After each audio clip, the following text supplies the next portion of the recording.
Hello children, hope you all doing good. Let's start today's chapter, light, shadow and reflection. Light. Light is one of the most important form of energy which enables us to see different objects. Imagine what life on earth would be like if you did not have the sun as a natural source of light. The light enables us to see the things around us. Primitive man was left in darkness once the sun went down. Only natural sources like the moon and stars used to light the sky. This was till fire was discovered. The discovering of fire gave men a new source of light. Today we use a wide variety of man-made sources of light. देखिए light आपका एक important form of energy जिसकी वजह से हम objects को देख पाते हैं, है ना। और जो आपका सन एक नेचुरल सोर्स ऑफ लाइट है। एंशिएंट आपके जो प्रिमिटिव मेन थे वो जैसे कि सन चला जाता था उसके बाद वो डार्कनेस में रहते थे, तो उनके पास नेचुरल सोर्स ऑफ लाइट जो रात में था वो था सिर्फ मून एंड स्टार्स, जब तक कि फायर की डिस्कवरी नहीं हुई थी, है ना। और उसके बाद जब डिस्कवरी हुई फायर की तो उससे फिर एक न्यू सोर्स ऑफ लाइट मिला। और आज के टाइम में बहुत सारे डिफरेंट सोर्सेज ऑफ लाइट को यूज़ करते हैं। Sources of Objects that emit light are known as the sources of light. Sources of light may be categorized into two main categories, natural and man-made. Natural sources consist of the sun, stars, lightning, volcanoes, etc. Some insects like juggnu and fish also emit light in darkness. अच्छा, वो object जो कि light को emit करते हैं वो आपके sources of light है ना। एंड इनको दो कैटेगरीज में डिवाइड किया गया है, नेचुरल एंड मैन-मेड। तो नेचुरल सोर्सेज वो होते हैं जिनसे नेचुरली आपको लाइट मिलती है, जैसे वॉल्केनो है, स्टार्स है, लाइटनिंग है। जुगनू जो है ये भी आपका नेचुरल सोर्स ऑफ लाइट में आता है। Man can generate light by devices such as candle, lamp, electric bulb, candle stick etcetera. और जो है हम लाइट को जनरेट कर सकते हैं इलेक्ट्रिक बल्ब से, कैंडल स्टिक से, राइट। तो ये सारे आपके क्या है, मैन मेड सोर्सेज हैं। Speed of light. Light travels faster than any other object we know of. In ancient days, it was tough to measure the speed of light, but now it has become possible to measure the speed of light not only air, but also in other media such as glass, water, etc. The speed of light is 3100 km per second. Light जो है किसी भी चीज़ से faster travel करती है। पहले के time पे जो लाइट की स्पीड है उसको मेजर करना ईजी नहीं था, बट आज हम जो है लाइट की स्पीड को एयर में तो मेजर कर ही सकते हैं, साथ ही साथ ग्लास एंड वाटर में भी। सो जो लाइट की स्पीड है वो आपके पास है, देखिए। Did you know light takes 1/8 of a second to go from one end of the earth to a diametrically opposite end. देखिए लाइट को 1 सेकेंड का 1/8 टाइम लगता है एक एंड से ऑपोजिट एंड में जाने के लिए। Luminous and non-luminous object. The objects that emit their own light are known as luminous objects. Example: sun, stars, oil lamps, candle, etc. Objects which shine with the light of other luminous objects and have no light of their own are called non-luminous object. तो देखिए वो object जो अपनी खुद की light को emit करते हैं ल्यूमिनस ऑब्जेक्ट होते हैं, जैसे कि सन, स्टार्स या ऑयल लैम्प्स। और वो ऑब्जेक्ट जो कि शाइन होते हैं जब ल्यूमिनस ऑब्जेक्ट की लाइट उन पर पड़ती है, मतलब उनकी खुद की लाइट नहीं होती है, तो non luminous object. Example: tables, chairs, trees, books, pens, etc. Did you know the moon is a non-luminous body? It shines because it reflects the light of the sun falling on it. Similarly, the astronauts saw the earth shining like the moon when they were in space because it also reflects the light of the sun. अच्छा, moon जो है ना luminous non luminous body है, लेकिन फिर आप सोचेंगे shine कैसे करता है? ये शाइन करता है क्योंकि ये सन की लाइट को रिफ्लेक्ट करता है। इसी तरह से जो एस्ट्रोनॉट्स जब आपके स्पेस में जब वो गए तो उन्होंने देखा कि अर्थ जो है वो भी मून की तरह शाइन कर रही है क्योंकि ये भी सन की लाइट को रिफ्लेक्ट करती है। Transparent, translucent and opaque objects. Those objects that allow light to pass freely through them and through which objects can clearly be seen are called transparent object. Water, glass and air are all transparent object. अच्छा, वो object जो light को freely पास करते हैं, मतलब freely पास होने देते हैं, उन्हें हम कहते हैं ट्रांसपेरेंट ऑब्जेक्ट। जैसे वाटर एंड ग्लास और एयर, ये ट्रांसपेरेंट ऑब्जेक्ट है क्योंकि ये लाइट को फ्रीली अलाउ करते हैं to pass through it. Objects that allow only a part of light to pass through them are called translucent objects. We find it difficult to see through them. Ground glass, oily butter paper, muddy water are the examples of translucent object. अब जो translucent object क्या होते हैं, वो सिर्फ light के कुछ part को ही अलाउ करते हैं कि वो उससे पास हो। फॉर एग्जाम्पल आपके ऑयली बटर पेपर है या मडी वाटर है, ये आपके ट्रांसलूसेंट ऑब्जेक्ट्स एग्जाम्पल है। Objects that do not allow any light to pass through them are called opaque object. Wood, steel, stone are the examples of opaque object. और वो object जो light को पास ही नहीं होने देते हैं उन्हें हम कहते हैं opaque objects, राइट। और इनके एग्जाम्पल्स हैं आपके वुड, स्टील एंड स्टोन। आप देखेंगे तो इनके पार देखना बड़ा मुश्किल होता है। How does light travel? Light travels in a straight line.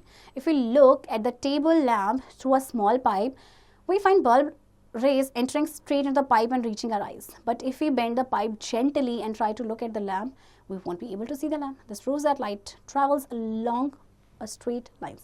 Light हमेशा आपकी स्ट्रेट लाइन में ट्रैवल करती है. जैसे कि अगर आप एक पाइप के थ्रू स्टेबल लैंप को देखेंगे तो आपको नजर आएगा. आप थोड़ा सा उसको बेंड कर दीजिए इस तरह से, अब आपको वो नजर नहीं आएगा. क्यों? बिकॉज लाइट जो है आपकी हमेशा वो कहाँ ट्रैवल करती है? स्ट्रेट लाइंस में. Activity 16.1. Take 3 equal-sized rectangular cardboard or thermocol pieces and keep them on top of one another.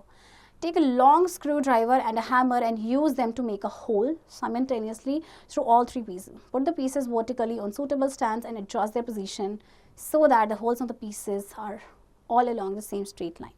देखिए आपको 3 equal pieces लेने हैं कार्डबोर्ड के इस तरह से. ओके एक लाइन में आपने उनको रखना है स्ट्रेट लाइन में और उसमें होल को पियर्स करना है. Right. Take a lighted candle and place it such that its flame is just before the hole of the cardboard at one end. Look through the holes from the other end. You will be able to see the flame of the candle. The moment we disturb any one of the pieces even slightly, look at the flame of the candle. Can you see the flame of the candle? देखिए आपने क्या करना है, एक lighted candle को रखना है इस तरह से और उसके बाद आप देखेंगे तो आपको लाइटेड कैंडल नजर आएंगे. आप ये मेक श्योर कि जो आपके होल्स हैं वो एक ही लाइन में हो. अब आपको क्या करना है, इनका अरेंजमेंट थोड़ा सा डिस्टर्ब कर देना है. क्या आपको कैंडल लाइट दिखाई देगी? No, we cannot see the lighted candle flame from the other side. This shows that light travels only in a straight line. This property of light is called rectilinear propagation of light. Rectilinear propagation of light thus means that light travels along straight lines. अब जैसे ही आपने इनको disturb किया cardboard को, अब वो straight line में नहीं रहे, तो स्ट्रेट लाइन में नहीं रहेंगे तो आपको कैंडल फ्लेम नहीं दिखाई देगी. तो इससे क्या शो होता है, लाइट स्ट्रेट लाइन में ट्रैवल करती है. ये जो प्रॉपर्टी होती है लाइट की, इसे कहते हैं rectilinear propagation of light. Shadows. Shadow is a dark patch formed behind an opaque object when it is placed in the path of light. When light strikes the opaque object, it is blocked. Shadow आपका क्या होता है, एक dark patch होता है जो किसी opaque object के बिहाइंड बनता है जब उसको लाइट के पाथ में रखते हैं. Right. Activity 16.2. Let us take a torch and a flower pot and go into a dark room. Place a flower pot on the table and fall the light of torch on a flower pot. The flower pot, being an opaque object, will cut off some of the light of the torch and there would be a dark region on the wall. This is the shadow of the flower pot. आपने एक torch लेना है, एक flower pot लेनी है और एक dark room में जाना है. फिर फ्लावर पॉट को आप टेबल पे रखेंगे, उस पर टॉर्च की लाइट आप डालेंगे. जो फ्लावर पॉट आपका ओपेक ऑब्जेक्ट है ये क्या करेगा, कुछ लाइट को कट कर देगा, है ना, और इसीलिए डार्क रीजन आपका बनेगा. तो जो शेडो होगा, ये जो डार्क आपका रीजन बना, that is the shadow of the flower pot. This size of a shadow depends on the comparative sizes of the object and position of the source of light. आप देखिए जो size होता है ना shadow का, वो depend करता है आपका किस पे, साइज क्या है ऑब्जेक्ट का या पोजीशन क्या है सोर्स ऑफ लाइट की. Let us see different kinds of shadows depending upon the size of the source of light. Point source of light. Consider an opaque object P and M be a point of source. No light reaches the screen in the area bounded by rays and it appears perfectly dark. Such a shadow where there is complete darkness is called the umbra. देखिए ऐसी shadow जहाँ पे complete darkness होती है उसे हम कहते हैं umbra. Extended source of light is smaller than the size of object. If most of the light sources, we use objects that have a finite size. If the source of light M is not a point source but of a bigger size, smaller than the opaque object, the shadow formation in such a situation consists of 2 parts. A dark umbra and the region outside the umbra that is partially dark called the penumbra.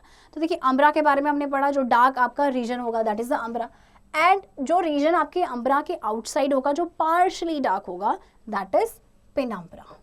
Okay जैसे कि देखिए ये complete darkness है तो umbra और ये इसके ये जो है ये partially dark है that is penumbra. ये कब बनता है, जब ये जब आपका कोई extended source of light हो. Did you know birds flying at a great height do not cast their shadows? This is because the size of the umbra formed is so small that it does not get extended to the earth. That is why these birds can observe the movement of their prey without drawing their attention. अच्छा, जो birds काफ़ी ऊंची height पे आपकी fly करती हैं वो अपनी शेडोज़ को कास्ट नहीं करती क्योंकि जो साइज़ होता है ना अम्ब्रा का वो इतना छोटा होता है कि ये आपका अर्थ तक एक्सटेंड नहीं हो पाती. और इसीलिए जो बर्ड्स हैं जो अपने प्रे के मूवमेंट को ना बड़ी इजीली ऑब्जर्व कर पाती हैं. Colour of shadow. The colour of the shadow is always black. Whatever be the color of the opaque object, the umbra is very dark, whereas the penumbra is less dark. Colour जो है shadow का वो हमेशा क्या होगा, black. कोई फर्क नहीं पड़ता ओपेक ऑब्जेक्ट कौन से कलर का है, चाहे रेड है, चाहे ब्लू है, चाहे ग्रीन है, shadow will always be black. Length of the shadow. Shadows have different lengths at different times of the day. This is because the direction of the sun rays keeps changing from sunrise to sunset. A sundial is a type of shadow clock that was invented more than 3,000 years ago. On sunny days, the shadow tells the time. A sundial is a clock that uses the position of the sun to indicate the time. अच्छा, shadows आपकी different length की होती हैं, वो depend करता है कि day का कौन सा डिफरेंट टाइम है. ये चेंज होता रहता है सन की जो सनरेज की है उनकी डायरेक्शन की वजह से. तो ये चेंज होता है आपका सनराइज से लेके सनसेट तक. सनडायल आपका एक शेडो क्लॉक है जिसको लगभग 3000 साल पहले इन्वेंट किया गया था. सनी डेज पे जो शेडो है वो टाइम को बताती है. Pinhole camera. The pinhole camera is based upon the principle of the rectilinear propagation of light. It is a simple device that can form beautiful images of object on a screen. देखिए आपका जो pinhole camera है ये light की rectilinear propagation पे ही काम करता है और एक सिंपल सा डिवाइस होता है जो किसी भी ऑब्जेक्ट की ब्यूटीफुल इमेजेस बनाता है स्क्रीन पे. Activity 16.3. Take a cubicle box and paint its roof and the inside walls black. Cut off one of its sides and cover this open side of the box with tracing paper. This paper will act as a screen.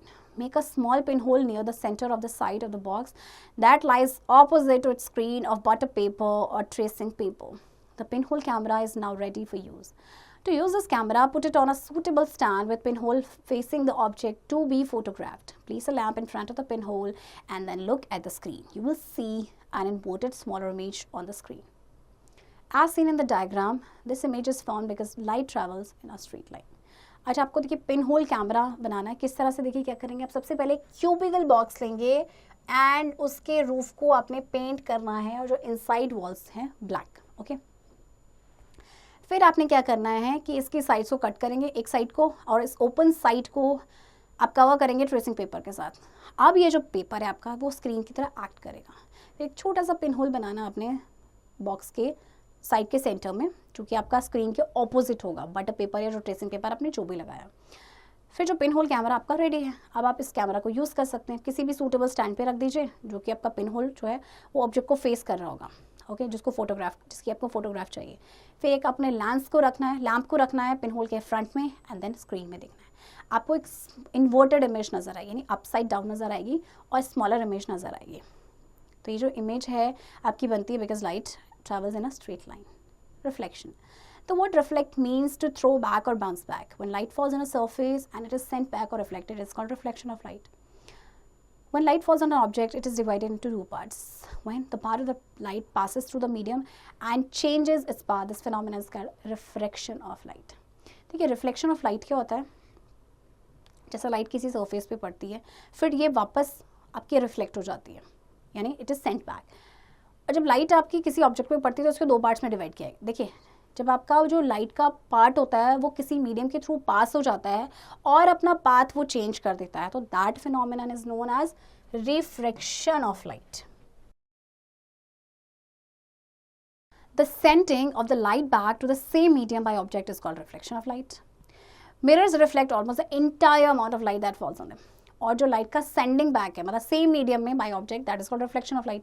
जैसे mirror जो है वो क्या करता है, वो reflect करता है जितना भी लाइट उस पर पड़ती है ऑलमोस्ट सारी जो अमाउंट ऑफ लाइट है उसको रिफ्लेक्ट करता है. Regular and irregular reflection. When the rays of light fall on a smooth flat surface such as mirrors or a calm body of water, they bounce back making a similar pattern. It is called a regular or specific reflection of light. देखिए, जब light rays आप किसी की smooth flat surface पे पड़ती है जैसे कि मिरर है या वाटर है, मतलब जो एकदम आपका काम बॉडी है, राइट, तो क्या करेंगे वो बाउंस बैक करेंगे. जैसे इसमें आपको दिखा रखा है, देखिए सेम पैटर्न में वो क्या करते हैं, बाउंस बैक करते हैं. वैसे कहते हैं रेगुलर या फिर specific reflection of light. When the rays of light fall on rough, uneven surfaces such as a clothing, the walls of rooms or skin, the reflection of light takes place in an irregular, diffused manner. और जब आपकी जो rays of light है किसी rough या uneven surface पे पड़ती है जैसे कि क्लोथिंग है या आपकी वॉल्स है रूम की या स्किन है, तो जो रिफ्लेक्शन होता है लाइट का वो एक इरेगुलर या डिफ्यूज मैनर में होता है. फॉर एग्जाम्पल देखिए, ये इस तरह से दिखाया गया रफ सरफेस है. Most of them cannot be seen bouncing back. Such a reflection is called an irregular or diffuse reflection. तो ज़्यादातर इसमें से जो होता है आप देख भी नहीं सकते, तो ये आपका क्या होता है, irregular या फिर diffuse reflection. Points to remember. Light is a type of energy that help us to see objects. Objects that emit light are called sources of light. There are two sources of light, natural and man-made. Objects that have their own light are called luminous objects. Objects that do not have their own light are called non-luminous objects. Transparent objects allow the full amount of light to pass through them. Translucent objects allow light to pass partially through them. Opaque objects do not allow light to pass through them. Shadow is a dark patch formed behind an opaque object placed in the path of light. Light travels in a straight line. Umbra is a region of complete darkness. Remember that. Pinhole camera is based on the principle that light travels in a straight line. When light falls on a surface, it is sent back or reflected. Children, I hope आपको ये chapter समझ आया होगा and इस chapter की practice अब आप खुद से करेंगे.